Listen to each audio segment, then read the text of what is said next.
Untold secrets of relationship and parenting preparing is better than repairing. Ram గారు మరియు విజయ పెద్దన గారు నిర్వహిస్తున్న ఈ క్లాస్లో మీరు జాయిన్ అవ్వాలి అనుకుంటున్నారా? ఈ నెంబర్కి సంప్రదించండి.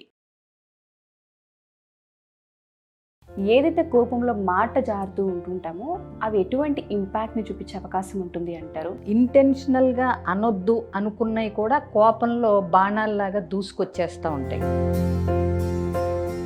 ఇది కూడా అర్థం చేసుకోవాలి. వేసిన బాణం, విసిరేసిన రాయి అన్న మాట వెనక్కి తీసుకోవడం కష్టం అనే విషయం ఇద్దరికి తెలియాలి. కొన్ని టెక్నిక్స్ ఉంటాయి టు సెట్ బౌండరీస్. అంటే వాళ్ళు ఇష్టం వచ్చినట్టు అనకుండా కూడా మనం బౌండరీస్ సెట్ చేయగలగటం కూడా ఒక ఆర్ట్. అరుచుకోకుండా, కొట్లాడుకోకుండా, గొడవలు లేకుండా సంసారం లేదు.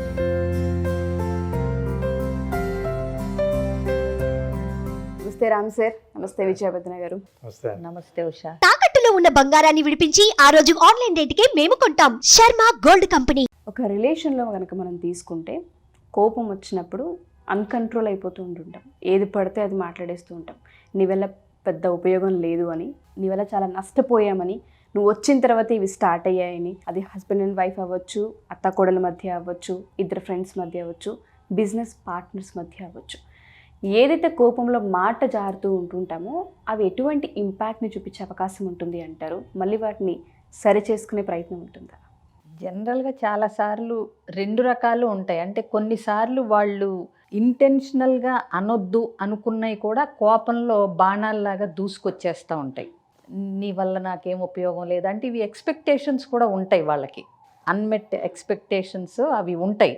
అవి పార్ట్నర్ వల్ల తీరట్లేదు అని అనుకున్నప్పుడు ఆ కోపంలో అవి బయటకు వచ్చేస్తూ ఉంటాయి.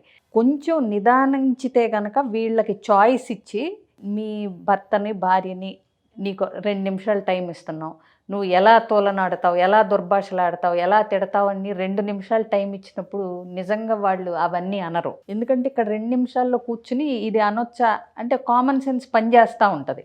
సో కోపంలో ఉన్నప్పుడు ఆ కామన్ సెన్స్ పనిచేయదు మనకి. ఎందుకంటే ఈ అడ్రినలిన్ రష్ పీక్లో ఉంటుంది.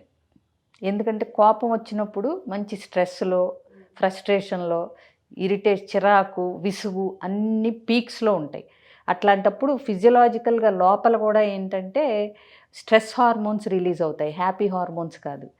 సో అలాంటప్పుడు మనకి బాడీ ఫ్లైట్ ఆర్ ఫైట్ మోడ్లోకి వెళ్ళిపోతుంది. అయితే యుద్ధం చేయి లేకపోతే పారిపో. కొంతమంది శాంతం కామైపోతారు, ఇంకేం మాట్లాడరు, అంటే బిగుసుకుపోతారు, స్టోన్ వాలింగ్.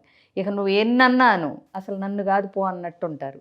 అప్పుడు అవతల వ్యక్తికి ఇంకా బీపీ పెరుగుతుంది. అప్పుడు ఏమవుతుందంటే ఏం చేసైనా అవతల మనిషిలో నుంచి ఒక రియాక్షన్ చూడాలి అనే ఉద్రేకం ఇంకా ఇంకా పెరుగుతుంది అవతల వ్యక్తిలోకి. అలాంటప్పుడు ఎవరైతే కామ్గా ఉన్నారో వాళ్ళే స్లోగా కంట్రోల్లోకి, మిమ్మల్ని గ్రిప్లోకి తీసుకుంటున్నట్టు. ఎవరైతే అరుస్తా నానా మాటలు ఇలా కంట్రోల్ లేకుండా వదులుతూ ఉంటారో వాళ్ళే వీక్ అన్నట్టు అయిపోతారు. కాబట్టి ఏంటంటే ఇట్లాంటివి ఇంటెన్షనల్గా లేని మాటలు కూడా వచ్చినప్పుడు మనం ఒక కథ కూడా చేసినట్టున్నాం వీడియోలో. ఇలాగే ఒక అబ్బాయికి బాగా కోపంగా ఉన్నప్పుడు, ఎక్కువ కోపం ఉండి ఇష్టం వచ్చినట్టు అందరినీ ఏదో ఒక మాట్లాడేస్తూ ఉంటే వాళ్ళ నాన్నగారితో కంప్లైంట్ చేస్తూ ఉంటారు అందరూ. మీ అబ్బాయి కోపం వచ్చినప్పుడు అసలు ఏం మాట్లాడతాడో ఏం చేస్తాడో చాలా కష్టంగా ఉందండి, మా పిల్లల్ని కొడుతున్నాడు, అడ్డెళ్తే మమ్మల్ని కూడా తిడుతున్నాడు ఆ కోపంలో, మీరంటే మాకు బాగా పరిచయం, చాలా సంవత్సరాల నుంచి పక్కింట్లో ఉన్నారు కాబట్టి మీ దృష్టికి తీసుకొచ్చాం అని చెప్తే ఆ తండ్రి ఇక అంటే నార్మల్గా చెప్తే అర్థం కాదు అని ఆ కొడుకు మీద ఒక చిన్న అంటే అర్థమయ్యేలాగా ఒక రోల్ ప్లే ఒకటి చేస్తాడు. నీ కోపం వచ్చినప్పుడల్లా ఈ మేకులు తీసుకెళ్ళి ఆ గోడకు కొట్టు అని చెప్పి కొన్ని సెట్ ఆఫ్ మేకులు ఇస్తాడు. ఇచ్చి కొట్టమంటే సరే కోపం రోజు 25-30 మేకులతో స్టార్ట్ చేస్తాడు మనాడు. అంటే ప్రతిదానికి కోపమే వస్తుంది. 4 రోజులు ఆగాక ఇన్ని మేకులు కొట్టడం కంటే సుత్తి మేకు కొంచెం కోపం తగ్గించుకోవటమే బెటర్ ఏమో అనే బుర్ర పనిచేసి కంట్రోల్ చేసుకోవటం, రియాక్ట్ అవ్వకుండా రెస్పాండ్ అవ్వటం, ఇట్లా ప్రాక్టీస్ చేసి అంత త్వరగా ఏం కాదు, ఒక నెల రోజులకి రోజుకు 1-2 మేకులు కొట్టే పొజిషన్కి వస్తాడు. నెల రోజుల తర్వాత ఇక 1-2 వస్తున్నాయి, ఆల్మోస్ట్ నిల్ అన్నట్టే. ఇప్పుడు నేను మాస్టర్ చేశాను, కోపాన్ని కంట్రోల్ చేసి ఎలా చెయ్యాలో వీళ్ళ నాన్న కూడా తర్వాత మళ్ళీ చిన్న క్లాస్ లాగా ఇస్తాడు. ఏంటి, focus on things which you can control. అంటే కోపం వచ్చినప్పుడు నీ చేతుల్లో ఏమున్నాయి, ఏం చేయగలను అన్న దాని మీదకి ఫోకస్ చెయ్యాలంటే ఫస్ట్ కోపం వచ్చిందని గుర్తించు, దానికి ఒక పేరు పెట్టు. పేరు పెట్టాక కోపం అని తెలిసిన తర్వాత ఈ కోపం నన్ను కబళించకుండా నేను ఉండాలంటే ఏం చెయ్యాలి అని 4 డీప్ బ్రెత్స్ తీసుకుని, డీప్ బ్రెత్స్ తీసుకున్నప్పుడు ఆ ఉధృతి తగ్గుతుంది, ఆ కోపం యొక్క ఉధృతి. ఆ డీప్ బ్రెత్స్ పర్పసే అది. నువ్వు ఆగి 2 నిమిషాలు డీప్ బ్రెత్స్ తీసుకున్నప్పుడు నీకు మొత్తం అన్నీ కొంచెం లోపల కామ్ అవుతాయి. అప్పుడు నువ్వు ఫోకస్ చేయగలుగు. ఇది ఒక టెక్నిక్ అని వాళ్ళ నాన్న చెప్తాడు, సరే అంటాడు. ఇప్పుడు ఏంటయ్యా టాస్క్ అంటే, సరే నువ్వు కోపాన్ని కంట్రోల్ చేసుకున్నావు, ఆ విషయం పక్కింటి వాళ్ళు కూడా గుర్తించి మీకు చెప్పిన తర్వాత విషయం కాస్త బాగుందండి అని కూడా నాకు రిపోర్ట్ కూడా ఇచ్చారు. బట్ నువ్వు ఇప్పుడు ఒక టాస్క్ ఏంటంటే వెళ్ళి ఆ మేకులన్నిటినీ పీకేసేయి ఆ గోడ నుంచి అంటాడు. సరే అని కష్టపడి మళ్ళీ కొట్టడం ఎంత కష్టమో పీకటం కూడా అంతకన్నా కష్టం. తీసుకుని వస్తాడు. ఇప్పుడు ఆ గోడ ఎలా ఉంది అంటే అన్ని మేకులు కొట్టిన హోల్స్ కనపడతాయి. సో ఈయనది చెప్తాడు ఏంటంటే, నువ్వు ఎవరినైతే నీ మేకుల్లాంటి శూలాల్లాంటి బాణాల్లాంటి మాటలతో గుచ్చావో అవన్నిటినీ నువ్వు ఇప్పుడు వెనక్కి తెచ్చావు మేకులు, కానీ వాళ్ళకైనా గాయాల్ని మాత్రం నువ్వు అంత త్వరగా మాన్పించలేవు అన్నది ప్రాక్టికల్గా ఈ గోడని చూసినప్పుడల్లా నీకు గుర్తుకు రావాలి. నువ్వు ఆ 1-2 మేకులు కూడా నీకు అవసరం లేకుండా ఉండాలి. సో నువ్వు సారీ చెప్పు, అపాలజైజ్ చెయ్యి. అదేంటంటే కొంతవరకు అంటే ఎంతటి గాయానికి అన్నది పనిచేస్తుంది తప్పితే కోపంలో ఇష్టం వచ్చినట్టు అనేసి తర్వాత ఇష్టమైనట్టు అపాలజీ చెప్పటం అనేది ఒక అలవాటు కింద మార్చుకుంటే మాత్రం 1-2 సార్లు కన్సెషన్ ఉంటుంది. తర్వాత ఛాన్స్ ఇవ్వదలుచుకోరు, ఎస్పెషల్లీ పార్ట్నర్స్. ఛాన్స్ 1-2 సార్లు చూస్తారేమో కానీ తర్వాత ఇవ్వాలనిపించదు. ఒకవేళ మనం ఆ ఛాన్స్ ఇచ్చినా ఆ గాయం ఇంకా పెద్దగా అయ్యేలాగాను మనిషి మీద విరక్తి, అసూయ, కోపం, ఏదో తెలియని బాధ ఇవన్నీ కనిపిస్తూ ఉంటుంటాయి. ఆ మేకుల స్టోరీ ఏదైతే ఉందో ఒకవేళ మనం తీసేసి సారీ చెప్పినప్పటికీ కూడాను ఎక్కడో అది తొలుస్తూ ఉంటుంది లోపల. కోపంలో అంటారు కానీ ఇలాంటి మాట అంటారా అనేది ఎక్కడో ఆ బాధ కనిపిస్తూ ఉంటుంటుంది. ఎలా అంటారు, దీన్ని ఎలా ఓవర్కమ్ చేయాలి అంటారు. ఆ టైంలో చాలా మనుషుల్ని కోల్పోయే అవకాశం కనిపిస్తూ ఉంటుంది కాబట్టి అడుగుతున్నాను నేను, ఏ విధంగా హ్యాండిల్ చేయాలి? ఎవరైతే మాకు బాగా కోపం, సో మాకు ఎప్పుడు ఇది రిపీట్ అవుతూనే ఉంది ఇంట్లో అన్న వాళ్ళకి మన క్లాసులో ఎలా హెల్ప్ అవుతుంది? మనకు పాత ఒక పద్యం ఉందండి, ఇనుము విరిగినేని ఇమ్మారు ముమ్మారు, ఎన్నిసార్లు విరిగినా సరే కాల్చి అతకవచ్చు కమ్మరీయుడు. అంటే కమ్మరే వాడి దగ్గరికి వెళ్తే దాన్ని ఎట్లయినా సరే అతికేసి ఇనుముది పెడతాడు.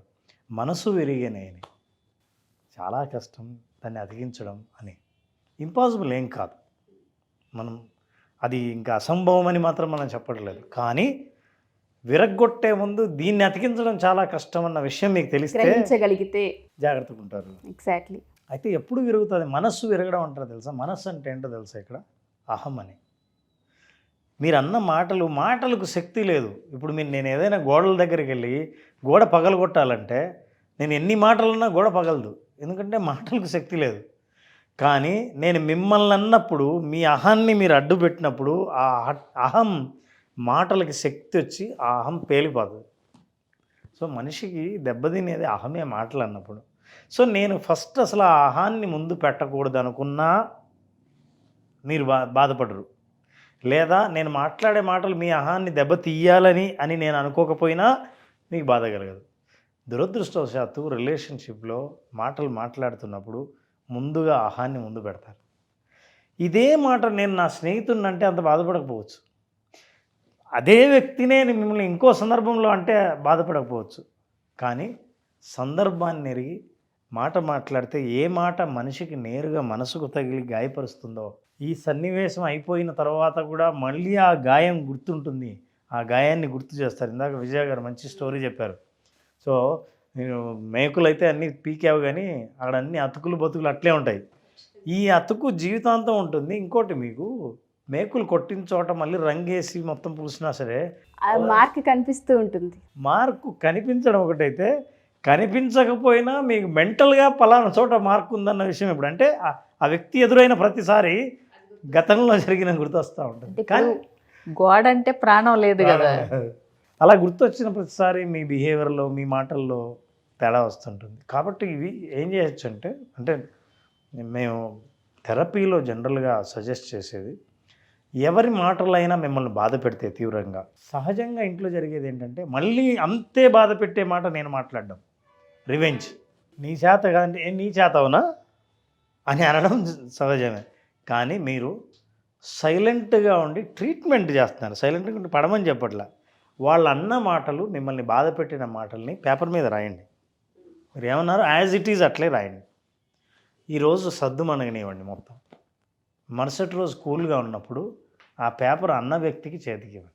ఇది నువ్వు అన్నావు, ఇప్పుడు నేను కూల్గా అడుగుతున్నాను, నీ ఉద్దేశం ఇదా, అసలు ఎందుకు అన్నావు ఏంటి తెలుసుకుందామని. అసలు మీరు ఇట్లా అప్రోచ్ చేస్తే అన్న వ్యక్తి సిగ్గుపడతాడు. అరే నేను ఇలా అన్నానా, ఇట్లా మాట్లాడానా. ఒక్కసారి వాళ్ళే చదవనివ్వండి, ఇవన్నీ నువ్వు అన్న మాటలే తెలుసా అని అంటే అప్పుడు వాళ్ళు సారీ నేను ఏదో కోపంలో అన్నాను, మీరు ఇంకా కోప్పడలే, మీరు రియాక్ట్ అవ్వలే. అది మీకున్న పవర్. ఎవరైతే మాటలతో బాధపడ్డారో, బాధపడిన వాళ్ళు ప్రతిసారి బాధపడడం, అవతల వాళ్ళని బాధ పెట్టడం, మళ్ళీ సర్దు మనగడం, మళ్ళీ అనటం, వీటికంటే పరిష్కారం ఏంటంటే మళ్ళీ ఇది జరగకూడదు అనుకుంటే మాటలు అన్న వాళ్ళకే గుర్తు చేయడం. కానీ వెంటనే కాదు, తర్వాత మీరు రాసి అన్న మాటలు అట్లే చూపించండి. అప్పుడు చూడండి వాళ్ళ మనసులో ఎట్లా మార్పు కలుగుతుందో. ఇలాంటి చిన్న చిన్న విషయాల ద్వారా మనుషుల్ని ఒకరినొకరు అర్థం చేసుకోవడం. ఒకవేళ పొరపాటున అరుచుకోకుండా, కొట్లాడుకోకుండా, గొడవలు లేకుండా సంసారం లేదు. అట్లే ఇది కూడా అర్థం చేసుకోవాలి. వేసిన బాణం, విసిరేసిన రాయి, అన్న మాట వెనక్కి తీసుకోవడం కష్టం అనే విషయం ఇద్దరికీ తెలియాలి. దాన్ని రిపేర్కి చాలా టైం పడుతుందని కూడా తెలియాలి. తెలిసినప్పుడు రిపేరింగ్ చేయడం ఎలా, ఒకవేళ డ్యామేజ్ జరిగితే దాన్ని రిపేర్ జాగ్రత్తగా ఎలా చేసుకోవాలి, ఆ గాయం అట్లే ఉండిపోకుండా దాన్ని మాన్పించడం ఎలా, ఇట్లాంటి మార్గాల ద్వారా చేయొచ్చు. ఇలాంటి మార్గాలు తెలుసుకోవాలని అనుకుంటే మార్చ్ 10th ఒక అద్భుతమైన అవకాశం అనేది చెప్పుకోవచ్చు. తగ్గదు సార్. ఎందుకంటే చాలా సందర్భాల్లో రిలేషన్లో మీరు అన్నట్టుగానే కామన్గా మనం చూస్తూ ఉంటుంటాం, కానీ కొన్నిసార్లు చూసి చూడనట్టు వదిలేసినా కొన్నిసార్లు చాలా గాయంగా మారుతూ ఉంటుంది. ఆ గాయం ఎప్పుడు వాళ్ళని చూసిన ప్రతిసారో, లేదంటే మళ్ళీ ఇంకొకసారి వాళ్ళతో ట్రావెల్ అవుదాం అన్న ప్రాసెస్లోనో మళ్ళీ పడాల్సి వస్తుందేమో, మళ్ళీ నేను బ్లేమ్ అవ్వాల్సి వస్తుందేమో అన్న ఎక్కడో వాళ్ళకి చివుక్కుమంటుంది ప్రాణాన్ని. ఆ హ్యాబిట్ ఉంది పార్ట్నర్కి. అంటే కోపం వచ్చినప్పుడు ఇష్టం వచ్చినట్టు మాట్లాడతాడు అని, లేకపోతే మాట్లాడుతుంది అనే ఒక హ్యాబిటో, లేకపోతే అదొక అలవాటుగా మారింది అన్నప్పుడు ఆ హ్యాబిట్ని ఎట్లా బ్రేక్ చేయాలో కూడా పార్ట్నర్ కూడా తెలుసుకుని దానికి విరుగుడు మంత్రాలు, ఇప్పుడు ఇందాక సార్ అన్నట్టు రాసి నెక్స్ట్ డే చూపించటం, లేదంటే ఒక నిమిషం ఆగి నువ్వు అన్న సెంటెన్స్ మనం రిపీట్ చేసి, అంటే దీన్ని అర్థం ఏంటి, నువ్వేం చెప్పాలనుకుంటున్నావు ఈ వాక్యం ద్వారా అన్నప్పుడు అవతల వ్యక్తి టక్కున బ్రేక్ పడినట్టు ఆగిపోతారు. అంటే కొన్ని టెక్నిక్స్ ఉంటాయి టు సెట్ బౌండరీస్. అంటే వాళ్ళు ఇష్టం వచ్చినట్టు అనకుండా కూడా మనం బౌండరీస్ సెట్ చేయగలగటం కూడా ఒక ఆర్ట్. సో వీళ్ళ దగ్గర మన ఇష్టం వచ్చినట్టు మాట్లాడితే కుదరదు అనేది అవతల వ్యక్తికి తెలపొచ్చు. మనం we can train the other person how to behave or talk with us. అది చేయలేకపోతే కూడా మనం అవి పడాల్సి వస్తూ ఉంటుంది.